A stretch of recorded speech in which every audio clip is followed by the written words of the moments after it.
22절부터 마지막 38절까지 말씀 중심에서 말세의 환란과 성도의 준비라는 제목으로 하나님 말씀 증거하겠습니다. 말세의 환란과 성도의 준비. 지난 시간에 말세의 징조에 대해서 말씀을 하셨고 그 전에 과부의 그 헌금에 대해서 우리 예수님께서 마지막 일주일간의 십자가 지시기 전 사역을 하시면서 그와 같은 일들에 주목하시는 것을 우리가 살펴봤습니다.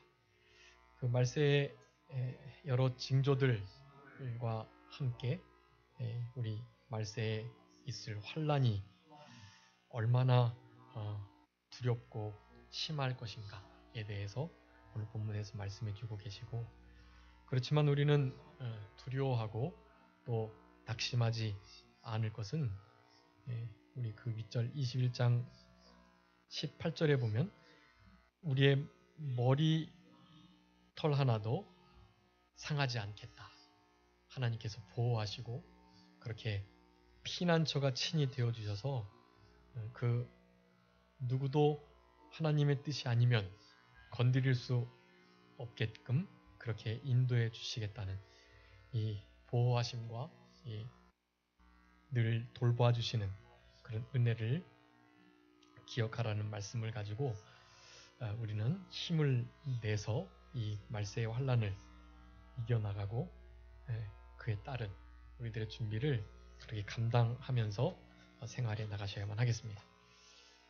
20절부터 24절까지는 예루살렘이 멸망할 것에 대해서 말씀해 주고 계시고, 그러한 멸망이 있을 때 어떻게 행동해야 될 것인가, 그것을 크게 세 가지로 말씀해 주십니다. 또 25절부터 28절까지는 우리 예수님께서 심판주로 영광 중에 다시 오실 것이다, 다시 오심에 대해서 말씀해 주고 계시고, 마지막 29절부터 38절까지 그러한 말세의 징조와 말세의 환란의 때에 우리가 어떻게 준비를 해야 할 것인가에 대해서 말씀하고 계십니다. 그렇게 해서 38절에 보면 이 37절 38절에 예수님께서 낮이면은 성전에서 밤이면은 감람원이라는 곳에서 그렇게 가르치시고 쉬셨다, 그렇게 말씀하고, 그 말씀을 들으려고 아침 일찍이 성전에 나아가는 백성들의 모습을 그렇게 그리면서 우리 예수님의 교훈의 마지막을 그렇게 마무리하고 계십니다. 이 37절 38절의 말씀은 그 일주일간의 사역을 그렇게 하셨다는 게 아니고요, 이 전까지의 사역이 그러하셨다. 낮에는 성전에서 가르치시고, 근데 그 낮이 이른 아침 일찍부터의 낮이에요. 아침 일찍 성전에 나가서 그렇게 일찍 찾아오는 그들을 그렇게 우리 예수님께서 가르치셨고, 밤에는 산에서 하나님과 교제하시며 안식, 쉼을 얻으시는 이러한 일들로 공생의 3년 반의 모든 교훈의 일들을 우리 예수님께서 하나님의 아들이시고 하나님이시고, 그리고 예수님을 믿는 자가 구원을 영생을 얻게 되는 것이고, 바로 그들이 그렇게 기다렸던 메시아 그리스도이다라는 것을 증거하시는 그 같은 사역들을 그렇게 마치셨던 것입니다. 오늘 본문은 그 마지막 교훈이라고 할 수가 있겠는데요, 예수님께서 주일을 통하여서 이렇게 입성하신 주일, 월, 화, 수, 월화 3일간의 사역들을 모두 오늘 본문을 통해서 그렇게 마무리하고 있는 것이라고 할 수가 있겠습니다. 그 마지막 교훈은 마지막 때에 있을 그런 징조들과 환란, 우리들의 준비에 대해서 우리 예수님께서 잘 교훈해 주셨습니다. 우리가 누가복음뿐만 아니라 마태, 마가, 또 요한복음에 나타나는 이 말세의 일들에 대해서 잘 알고 계시는데요, 그 알고 있는 그 진리의 말씀들이 지금 이제 이 말세를 실제적으로 살아가는 우리들에게 순간순간 이렇게 기억되셔야만 합니다. 기억되실 수 있도록 깨어 계셔야 돼요. 깨어 계시려면 기도하셔야만 합니다. 근데 또 기도를 하기 위해서는 또 기도하기 위해 깨어 있어야 계셔야 돼요. 그래서 오늘 본문은 그것을 마지막에 우리의 성도의 준비로 가장 중요하게 다루고 있습니다. 깨어 기도하고 기도에 깨어 있고 그래서 말세에 당할 여러 가지 징조들을 우리가 해야 할 준비들을 늘 잊지 않고 기억하는 것. 이제 혹시 전쟁이 일어날 줄 모르니까 요즘에 그 라이프백이라고 그 구명 가방이라 그러나요? 그 뭐라고 그러죠? 비상 가방? 응? 생존 가방. 네. 생존 가방이 유행이라고 그래요. 어디 제품이 제일 좋을까요? 일본 제품이 좋습니다. 일본 제품. 거기 맨날 지진 나서 그런 거 다 구비해 놓고 그런다고 하더라고요. 그렇죠? 네네. 일본 거로 구입하시는 게 애국하시려면 우리나라 걸로. 네. 그 내용물들을 잘 살피셔서 거기에 따라서 이렇게 나름 또 잘 챙기시는 것도 도움이 될 수가 있겠습니다. 생존백 준비하는 게 문제가 아니고요. 말세에 있을 징조와 환란을 분명히 알고 있는 우리들은요. 하나님 주님께서 말씀하신 그 준비 태세, 예수님께서 우리에게 뭘 요구하시는가를 우리가 그것을 잊지 않아야만 합니다. 생존백을 준비하는 것 이상으로 우리가 관심을 갖고 늘 신경 써 깨어 있어야 할 부분이 바로 그것이에요. 예, 지금 마침 대강절 기간을 맞아서 또 우리 공과 공부가 자연스럽게 이렇게 맞는 것. 이것은 그냥 그렇게 하나님께서 그냥 우연히 된 게 아니고요. 하나님이 다 그렇게 계획하신 것이에요. 이렇게 하나님이 설교를 하도록 하나님이 창세전에 이미 작정하신 거예요. 그래서 우리 예수님의 초림을 기념하면서 예수님의 재림을 사모하고 고대하는 이 기간 동안 여러분 말세에 있을 징조들과 거기에 따르는 큰 환란들 그리고 우리가 해야 할 실제적인 준비들을 여러분 생명 삼으시고 그 말씀대로 그렇게 잘 지켜나가는 우리들이 되어야만 할 것입니다. 오늘 본문에 크게 동사를 네 가지 쓰고 있어요. 그 먼저 큰 것 대표적인 모든 것을 포괄하는 것이 알라라는 거예요. 알라. 이때를 알아라. 이때에 어떤 징조가 있을지 그 징조로 말미암는 그 고난과 환난과 역경이 얼마나 심한지 그리고 그것을 어떻게 준비할지 그것을 알라라는 거예요. 그것이 20절에 말씀하시는 바입니다. 너희가 예루살렘이 군대들에게 에워싸이는 것을 보거든 그 멸망이 가까운 줄 알라. 그 윗절에 계속해서 민족과 민족의 나라가 나라를 이와 같은 말세의 징조에 대해서 설명하셨고 그런 일들이 있을 그 즈음 에워싸이는 일이 있겠다. 군대, 예루살렘 성이.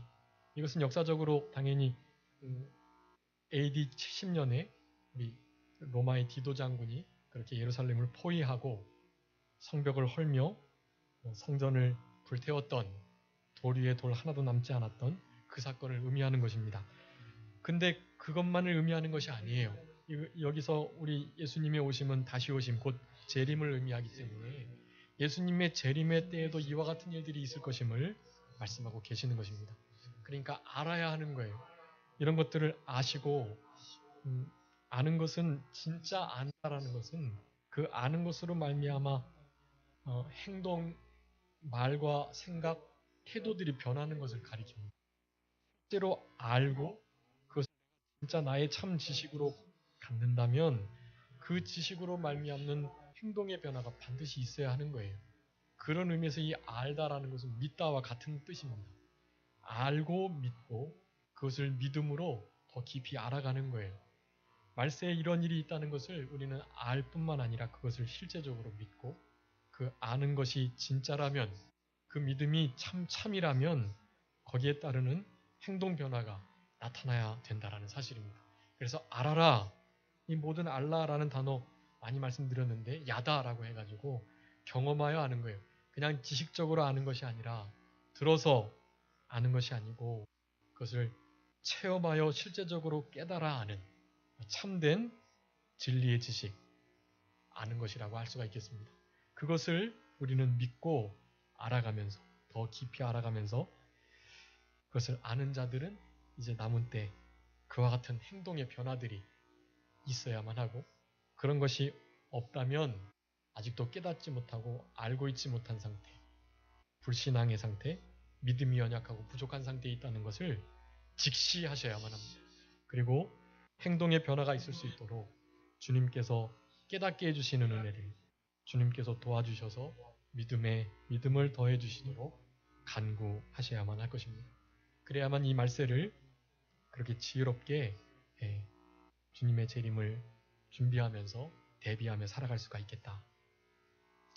21절에 도망해라 표현하고 있고 그 다음에 28절에서 머리를 들어라 라고 명령하고 계시고 34절에서 조심해라 라고 말씀하고 있고 마지막으로 깨어 있어라 라고 말씀합니다. 그 네 가지의 동사를 유념하셔야 하겠고 그와 같은 대로 행동을 하시는 우리들이 되어야만 합니다.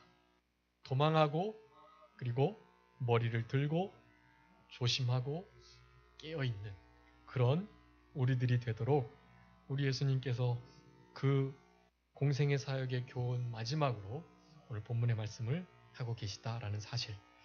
여기 2절에 보니까 그때 유대에 있는 자들은 산으로 도망해라 라고 표현을 하고 계시는데 이 그때라는 것은 예루살렘이 군대들에게 에워싸일 때입니다. 이 군대들은 당연히 예루살렘을 포위하는 세력, 믿는 세력을 방해하는 그리고 공격하는 적그리스도의 모든 방해 세력들을 가리킨다고 하겠습니다. 사회적으로 또 역사적으로는 기독교를 박해하는 모든 단체들, 그런 국가들, 그런 반기독교 세력들을 가리킵니다. 지금 우리나라에 전 세계에서 가장 많은 그 단체들이 있다고 하는데요. 그 단체들의 대부분은 좌편향적인 단체들이라고 하겠습니다. 그네들의 공통적인 목표는 그거예요. 대부분 미국을 쫓아내고 자주 평화협정을 통해서 이 나라를 좀 국권을 회복하자라는 것이. 근데 거기에 같이 그런 조직들, 단체들은 물려서 반드시 기독교를 박해하게 돼 있습니다. 기독교를 박해하는 것을 슬로건으로 걸진 않는데요. 그런 일이 점차적으로 진행이 되면 반드시 그렇게 귀결이 돼요. 왜냐하면 이 믿는 자들은요, 자기네들의 그 사상과 생각을 결코 같이 할 수 없거든요. 그들을 그들의 생각으로 동조시키거나 동화시킬 수가 없어요. 그러니까 그 악한 사탄의 세력들은요, 이 교회에서 그런 교육하는 것을 가장 두려워하고, 교회에서 교육하는 게 교회 학교잖아요. 그러니까 교회 학교를 어떻게든지 무너뜨리려고 합니다. 그래서 그대로 다 사회의 모든 시스템이나 또 그런 사상들이 그렇게 흘러가고 있어요. 그런 생각을 심지어 믿는 부모님들도 가지고 계시기 때문에 더 이상 자녀를 교회 학교에 보내지 않습니다. 그래서 우리 교단도 그렇지만 많은 교단 교회에서 지금 그 주일학교가 없어지고 있어요. 주일학교라고 하면 유년부를 시작으로 중등부, 유년부, 중등부, 고등부 그리고 청년까지 주일학교라는 이름 아래에서 그들을 성경 말씀으로 교훈하고 양육하는 그런 너무나 중요한 시스템입니다. 근데 그 시스템이 지금 무너졌다고 봐야 돼요. 더 이상 믿음 좋다고 하는 분들도 교회 학교에 애들을 보내려 하지 않습니다. 마치 교회 학교에 보내면 그네들의 생각이 뒤떨어지거나 혹은 마치 극우로 기울어지는 것처럼 생각해서 그래서 보내지 않는 거예요. 아주 정치적인 이유로 교회 학교를 보내지 않습니다. 그런 건 너무 잘못된 일이에요. 사탄이 가장 좋아하는 일이고 이제 그 일들로 말미암아서 이제 한국 교회에 사실은 소망이 없다고 봐야만 합니다. 지금 교회 학교가 다 무너져 있는 상태에 있기 때문에 더 이상 교회에 희망이 없다고 봐야 돼요. 이제 우리가 다음 세대를 세워야 하는데 그 다음 세대 지금 이제 우리 교회 나오시는 성도님들의 자녀 정도 그 정도만 우리 교회도 그렇게 주일학교가 유지되고 있습니다. 다른 교회는 그런 것도 없어요. 그 자녀들이 더 이상 그 부모님의 신앙을 따라서 함께 교회 생활도 안 할 뿐만 아니라 나는 가지만 내 자녀는 그냥 신앙의 자유를 줘야지 하는 생각으로 신앙생활을 하는 이들이 대부분이기 때문에 그렇습니다. 우리 교회는 그래도 많이 보내시는 편이에요. 우리 교회 어린 자녀를 둔 집사님들, 권사님들, 또 성도님들은 자녀들을 그렇게 잘 보내시는 거예요. 그렇지만 우리 큰 안목에서 볼 때 그것은 좀 예견되는 일이라고 하겠습니다. 사탄은 그렇게 군대를 보내서 하나님의 교회, 영적 예루살렘과 시온을 둘러 싸버렸기 때문인 것입니다. 영적으로 지금 쌓여 있어요. 그래서 더 이상 시온으로 예루살렘으로 들어올 수가 없어요. 그것은 이방 국가나 반기독, 적기독 세력이라고 말씀드렸지만 영적으로는 다 사탄의 세력들입니다.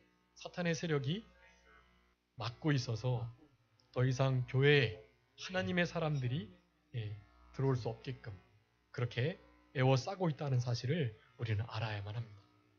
여러 가지 종교적인 활동이 마치 정치적인 것처럼 보이게 하고 또 너희들이 그 일을 왜 감당하냐라고 말하면서 사찰을 하려고 합니다.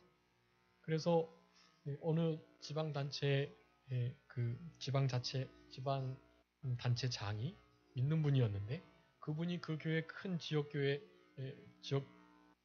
돌보는 지역을 돌보는 교회와 함께 참 좋고 선한 일을 하려고 했는데 이 반적기독 세력들이 그러는 거예요. 쟤네들 정치에 참여해서 무슨 꿍꿍이를 하려고 한다. 저렇게 해서 무슨 특혜라도 받으려고 한다라는 그러한 말들을 퍼뜨려서 더 이상 그런 일들을 못하도록 얼마나 그 교회가 구제를 하고 어려운 이들을 돕고 그 사회의 역할을 참 많이 감당했는데 더 이상 그것을 보기 싫어하는 거예요. 나라가. 그리고 사람들이. 교회가 그런 일을 하면 뭔가 다른 목적이 있는 것처럼 여겨서 정치에 참여하지 말아라. 그런 일들 하지 말아라. 그 국가가 알아서 하겠다. 국가가 돕고 국가가 다 보살피겠다라고 하면서 그런 일들을 못하도록 막는 그런 시대가 됐어요. 그런 일들이 지금 이제 모든 각처에서 일어나게 됩니다. 여러분 그거 오늘 본문 이 21절에 있는 것과 똑같은 거예요. 예루살렘이 군대에 쌓이게 되면 그러면 무엇하라고요? 멸망이 가까운 줄 알고 도망해야만 하는 것입니다. 도망한다는 것이 비겁한 자리에 나아가라는 뜻이 아니에요. 이것은 도망할 수 있는 용기. 사실은 그냥 그 안에 있는 것이 괜찮은 일이에요. 근데 그것을 포기하고 그런 여러 가지 안전책 그리고 안정감 이런 모든 것들을 다 뒤로 하고 그것을 포기하고 나가는 것을 표현하는 것입니다. 그러니까 도망할 수 있는 용기를 가리키는 것이고 이것은 계시록 12장에 있는 것처럼 그렇게 독수리 두 날개를 달아서 광야로 도망하는 시온산으로 높은 산으로 오르는 참된 신앙인의 모습이라고 하는 것입니다. 그때 유대에 있는 자들은 믿는 자들을 가리킵니다. 유대의 예수님을 그리스도로 믿는 바로 그들, 예수님을 따라다녔던 제자들, 그런 이들을 가리키는 거예요. 그들은 산으로 반드시 도망해야만 하는 것이 그 포위되어 있는 그곳에서 그 도심에서 더 이상 살 수가 없는 것입니다. 그렇기 때문에 산으로 도망해라. 성내에 있는 자들은 나가라. 그러니까 그 유대 도심지 성 안쪽에 있는 이들은 도망하여 나가라는 것을 말씀하는 것입니다. 이곳에 있는 그 예루살렘이 더 이상 예루살렘으로서의 역할을 감당하지 못하고 믿는 이들에게 그저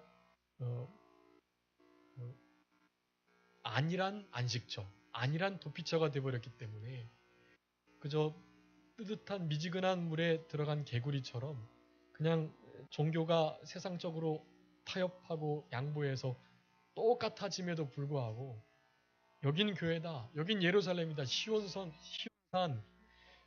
하나님의 성전이 있는 곳, 그러니까 괜찮겠지 하는 마음을 가지고 불이 불법한 형식적인 외식적인 하나님을 경외함이 없는 하나님을 존경하거나 사랑하거나 두려워하는 것이 없는 예배를 드리는 그런 상태에 있는 것을 가리키는 거예요. 거기서 나와야 하는 거예요. 개구리가 뜨뜻한 미지근한 물에 있으면 점점 온도가 올라가면 그저 원래 있었던 물인 줄 알고 그렇게 결국엔 뜨거워져서 거기서 익어 버리는 것입니다. 원래 딱 뜨거운 물에 들어가면 확 뛰쳐나갈 수 있겠는데 점점 미지근한 물이 데워져서 자기를 데우니까 모르고 그냥 죽게 되는 거예요. 그런 상태에 있지 말아라. 나와라. 라고 그 더러운데 악한 곳에 참여하거나 만지지 말고 그곳으로부터 돌이켜 나와라. 라고 우리들에게 명령하고 계시는 것입니다. 그것을 도망이라는 표현을 쓰고 있는 것이에요. 계시록 18장 4절 한번 읽어주세요. 요한계시록 18장 4절 말씀. 또 내가 들으니 하늘로서 다른 음성이 나서 가로되 내 백성아 거기서 나와 그의 죄에 참여하지 말고 그의 받을 재앙들을 받지 말라. 아멘. 거기서 나오라 라고 말하는 거예요. 여기는 바빌론, 그것은 세상 나라 또 타락한 교회 그런 곳들을 가리키는 것입니다.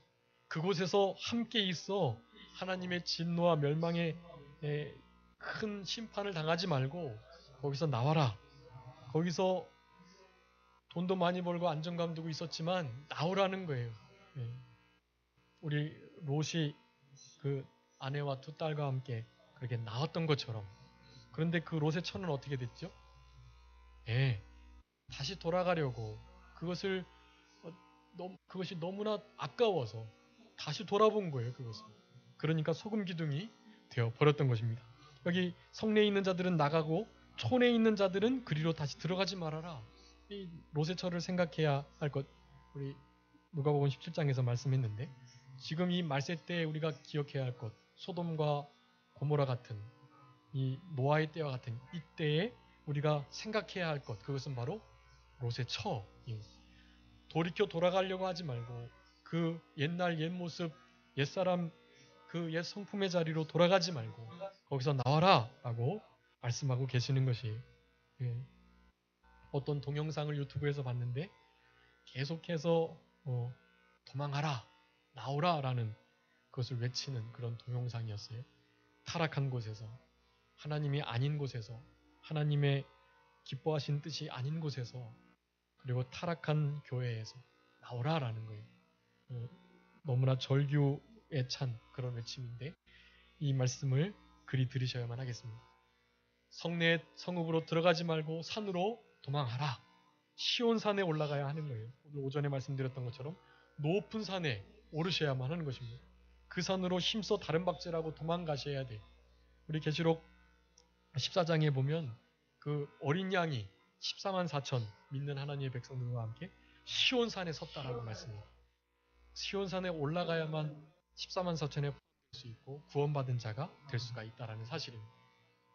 위에 있는 예루살렘 갈라디아서 4장에 그 자유하는 여자에게서 난 약속의 자녀 이삭의 자녀를 표현하는 참된 믿음의 사람들이 가야 할 곳 위에 있는 예루살렘 영적 시온산 주님께서 예비하신 도망쳐야 할 광야 그곳으로 힘써 다른 박질을 하라고 말씀해주고 계시는 것입니다. 들어가지 말아라. 촌에 있는 자들은 고요하고 이름도 없이 빛도 없이 신앙생활 잘 해나가는 사람들을 가리키는 거예요. 다시 도심으로 그곳으로 돌아가지 말고 그곳으로 돌이키려 하지 말고 도망가는 생활 잘 감당해라 라고 말씀하는 것입니다. 가장 중요한 거 첫 번째입니다. 도망하는 생활. 두 번째 22절에 보면 이 날들은 기록된 모든 것이 이루는 형벌의 날이다.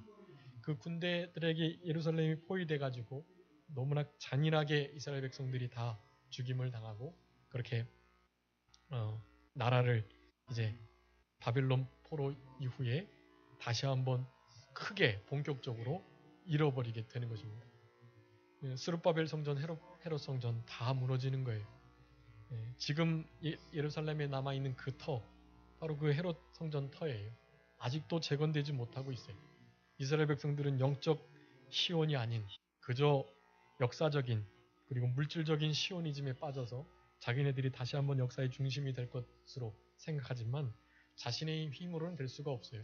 메시아닉 유대인 중에서 메시아를 믿는 사람들, 사실은 그들을 통해서 회복의 역사가 있게 될 것입니다.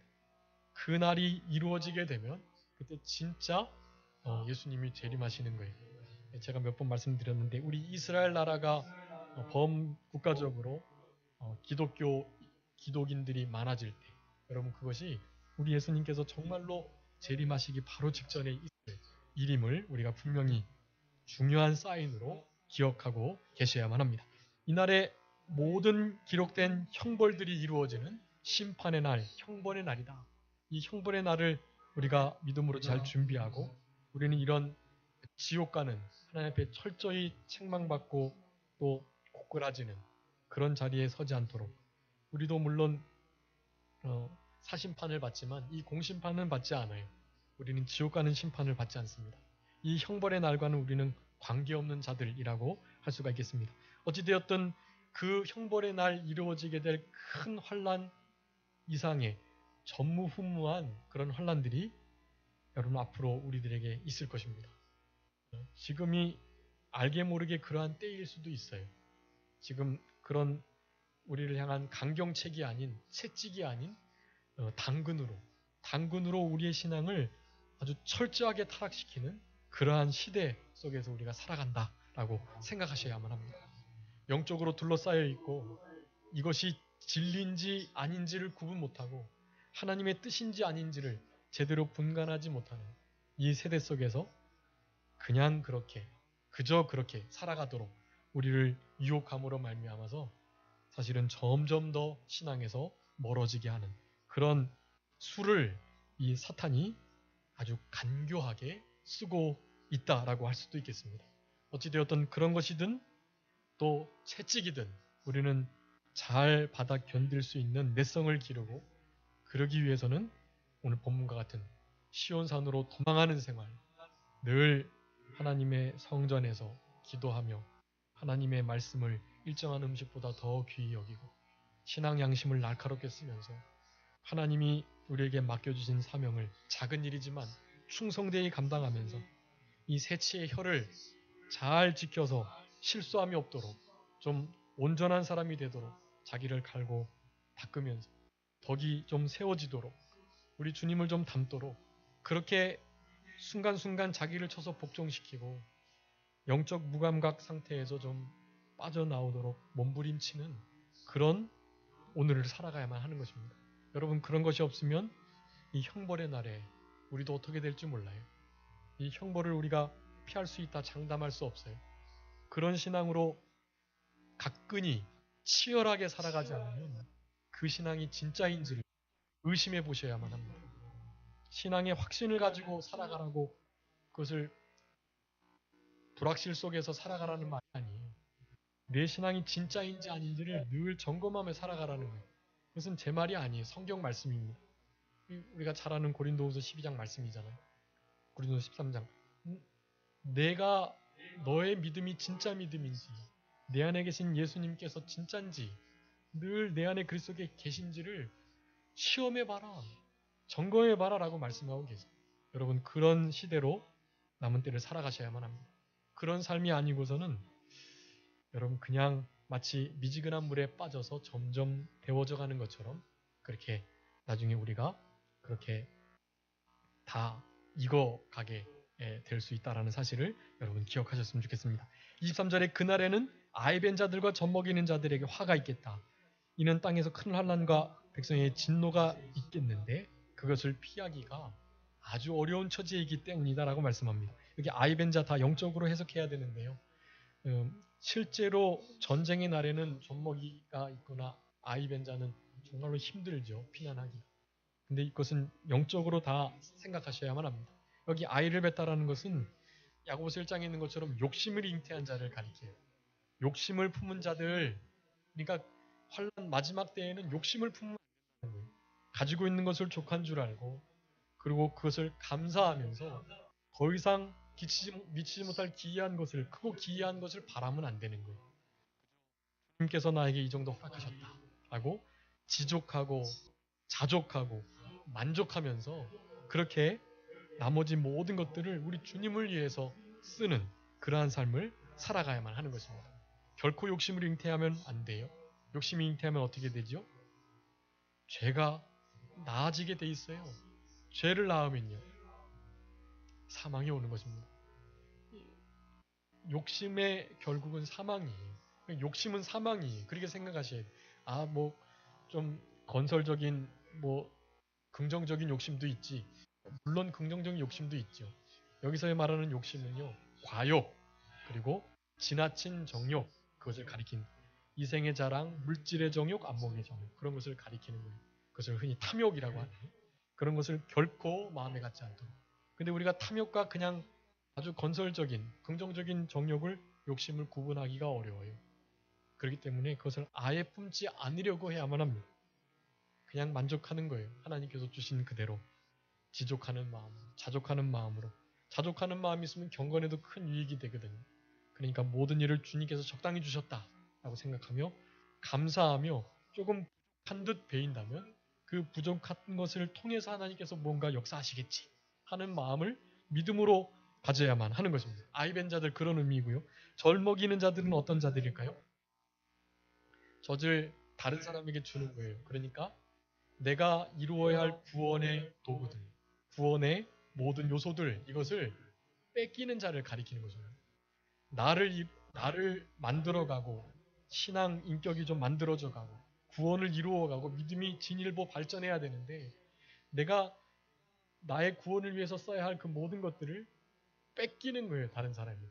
그런 자들을 젖먹이는 자라고 표현하는 것입니다. 그런 이들에게는 화가 있어요. 욕심을 잉태하고 구원의 모든 요소들을 다른 사람들에게 뺏기는 자들. 결코 그리해서는 안 된다는 것을 말씀해주고 계시는 것입니다. 도망하는 생활에 다 포함되는 거예요. 그것도 도망하는 생활이라고 하는 것입니다. 욕심을 잉태하지 않으려 하고 다른 것에 나의 이 중요한 구원을 이루기 위한 수단과 요소들, 도구들, 방편들, 내가 가지고 있는 그런 것들을 결코 빼앗기지 않도록 해야만 합니다. 사탄은 그거 빼앗으려고 얼마나 힘을 쓰는지 모르는 거예요. 저희가 칼날에 죽임을 당하고 사로잡혀 가겠고 또 이방인의 때가 되기까지 그렇게 밟히겠다라고 말씀합니다. 결국 군대들이 들어와서 그와 같은 일들을 하는데 우리가 소망이 있는 것은 때가 있다라는 사실입니다. 이방인의 때, 하나님께서 그렇게 허락하시는 때까지가 있는 거예요. 그때까지만 그렇게 당하게 되는 것이고 다니엘 8장에 보면 그 성소하고 하나님의 백성들이 짓밟히는 때가 있어요. 그때가 1230일인데 그 1230일이라는 것은 우리 한때 두때 반때, 그러니까 마지막 큰 대환란을 7년으로 보는데 그 7년의 절 60일이에요. 근데 그 1260일에다가 75일을 더한 것이 2330일입니다. 그와 같은 일들이 있는 2300일은 마지막 우리 예수님께서 공중재림하시고 우리 믿는 자들은 다 공중에서 혼인잔치를 하지만 이 땅에 남아있는 큰 전쟁들이 있어요. 그 전쟁이 다 치러진 바로 그때를 가리킵니다. 그래서 마지막 220일 동안 이렇게 되고 온 지구가 청소되는 그러한 일들이 역사적으로 있는데 다니엘의 그런 도표들이 다 기록되어 있는데 그와 같은 2300일 그때까지 견디는 그러한 신앙이 있어야만 이렇게 이방인의 때가 다 되는 것이라고 할 수가 있겠고 이때를 우리는 때가 있다는 사실을 지금 이 시간에 분명히 기억하시고 하나님께서 다 때를 정하셨다. 그러니까 계속되는 것이 아니다. 어떤 환난과 절망이 계속된다고 할 때 그럴 때 진짜 희망을 잃어버리는 것인데 우리에게 닥치는 이 무서운 환난 이것이 끝이 있다라는 사실을 기억하시고 좀 위로를 받으셔야만 할 것입니다. 이방인들에게 밟히는 때가 있다. 거기 또 25절에 1월 성신의 징조가 있겠다 그랬는데 이 1월 성신은 해, 달, 별을 가리킵니다. 해는 진리를, 달은 그 진리를 반사하는 교회를, 그리고 별은 하늘의 별과 같이 밝게 빛나는 지혜로운 참된 성도들, 많은 사람들을 주께로 돌이켰던 그들을 다 가리키는 거예요. 그러니까 진리와 교회와 성도들, 이들에게 징조가 있겠는데 어떤 징조인지는 계시록에 잘 나타나 있어요. 계시록 8장, 12장, 17장 그런 데 보면 다 이런 하늘의 큰 축이 흔들리고 그 해와 달과 별들이 검어지고 떨어지고 이런 일들이 있습니다. 이 모든 것들은 다 타락을 의미하는 거예요. 진리가 가리워지고 타락되고 그 진리를 받아 빛을 반사해야 할 교회가 동일하게 철저하게 타락되는 그런 일들이 이제 있을 것임을 말씀합니다. 진리가 어두워지고 교회가 타락하니까 그 속에 있는 성도들은 당연히 빛을 잃고 타락할 수밖에 없죠. 하나님의 종들이라고 일컫는 큰 별들이 떨어지게 되는 것입니다.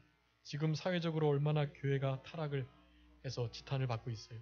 다 큰 교회의 지도자들이 그렇게 여러 가지 모양으로 도덕적으로 타락하고 실수를 하는 것들을 볼 수가 있는데 그와 같은 것들을 가리키는 것입니다. 그와 같은 징조가 지금 있다는 사실 여러분 것을 기억하셔야만 합니다. 그 민족들이 바다와 파도의 우는 소리를 인해서 환란 중에 곤고를 당하겠다라고 말씀합니다. 여기 바다와 파도, 바다와 이런 물들은 다 세상 나라, 세상 세력들을 의미합니다. 그들은 우는 자를 울면서 삼킬 자를 찾는 것처럼 그렇게 하나님의 교회와 하나님의 백성들을 삼키려고 우는 일들이 있는 거예요.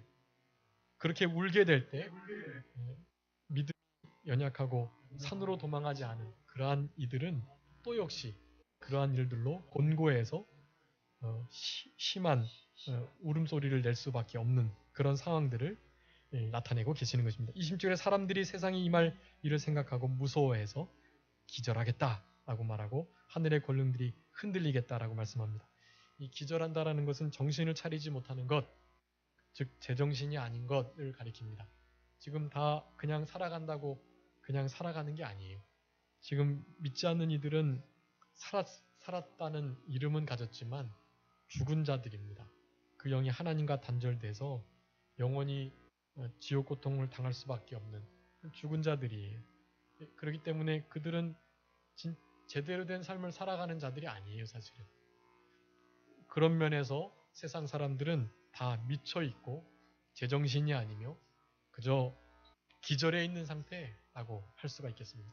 하나님 말씀을 들어도 깨달을 수 없는, 또 하나님이 그렇게 하나님의 사랑과 은혜를 부어주시려 해도 받으려고 하지 않는 완악한 상태, 기절된 상태다라고 할 수가 있겠는데, 무서움으로 말미암아 그리 된다. 우리는 하나님이 늘 담대하라고 하시고 두려워하지 말라고 하시고 내가 너의 하나님이 되겠다, 너의 피난처가 되겠다, 담대해라, 두려워하지 말아라 라고 우리들에게 명령하고 계시는 것입니다. 그렇기 때문에 우리는 두려움으로 인하여 기절하는 일이 없을 수밖에 없습니다. 27절에 그때 사람들이 인자가 구름을 타고 능력과 큰 영광으로 오는 것을 보겠다. 예수님께서 재림하실 것을 말씀합니다.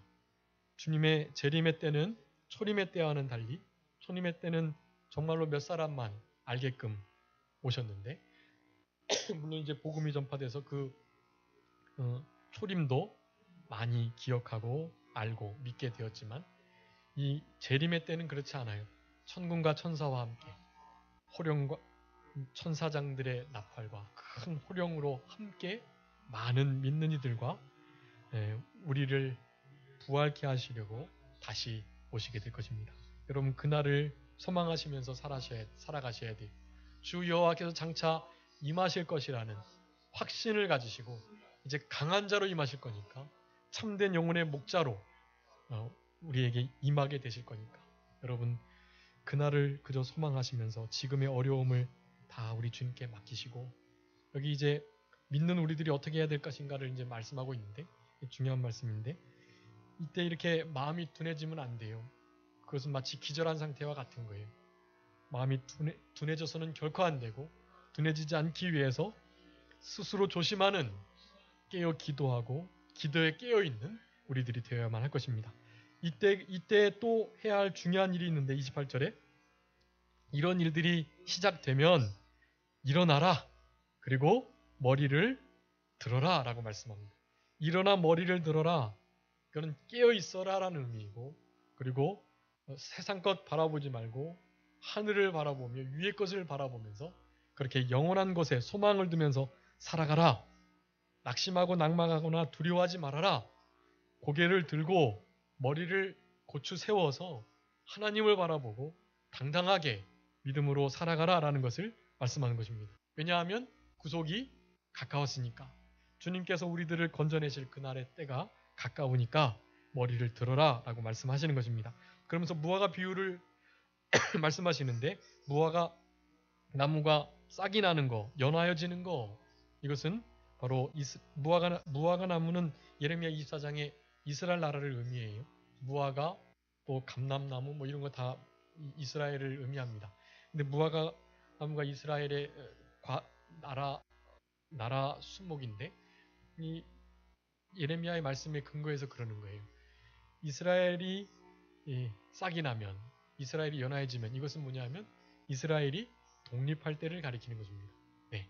이러한 일들이 일어나는 거, 그것은 곧 이때와 맞물린다라는 것을 말씀하는 것입니다. 그것이 다른 것이 아니라 무화과가 싹이 나는 거, 그것을 보고 여름이 가까운 줄 아는데 이와 같은 일이 일어날 때 하나님의 나라가 가까운 줄 알아라 라고 말씀합니다.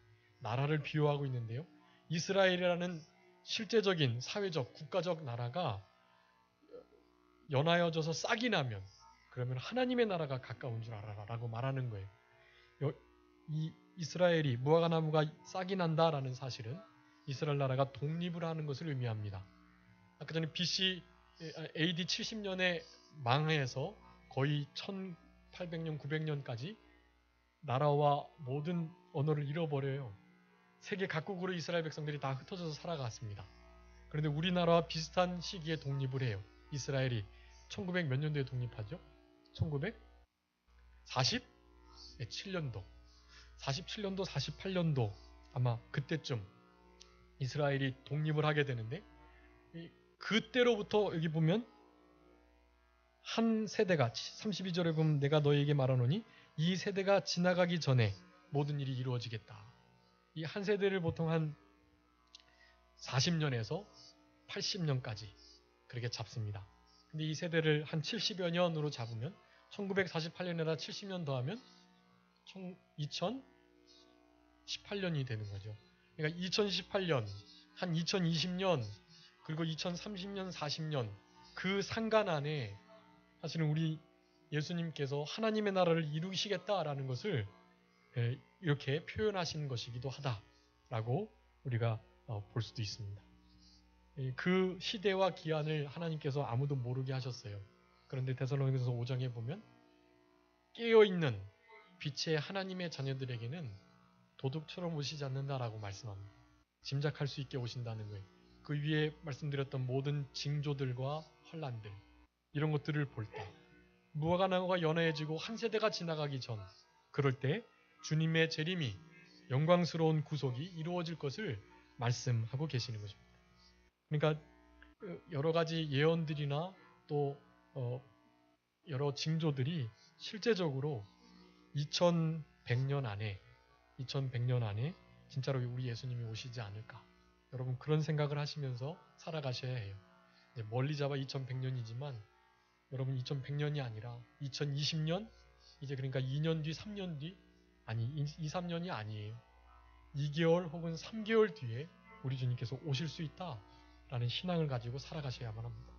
여러분 그게 이 마지막 때가 어떤 때인지를 진짜 아는 자들의 생활 태도예요.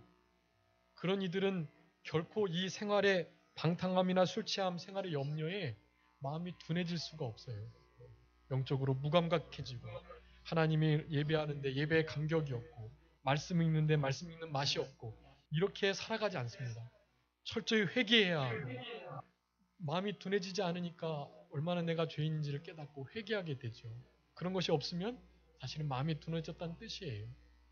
하나님 말씀을 들어도 깨달음이 없고 전도하지 않아도 별로 마음이 아프지 않고 하나님의 나라와 교회가 핍박을 받는데 전혀 마음이 괜찮고 여러분 이것은 이미 마음이 둔해져 있다라고 생각하셔야만 합니다.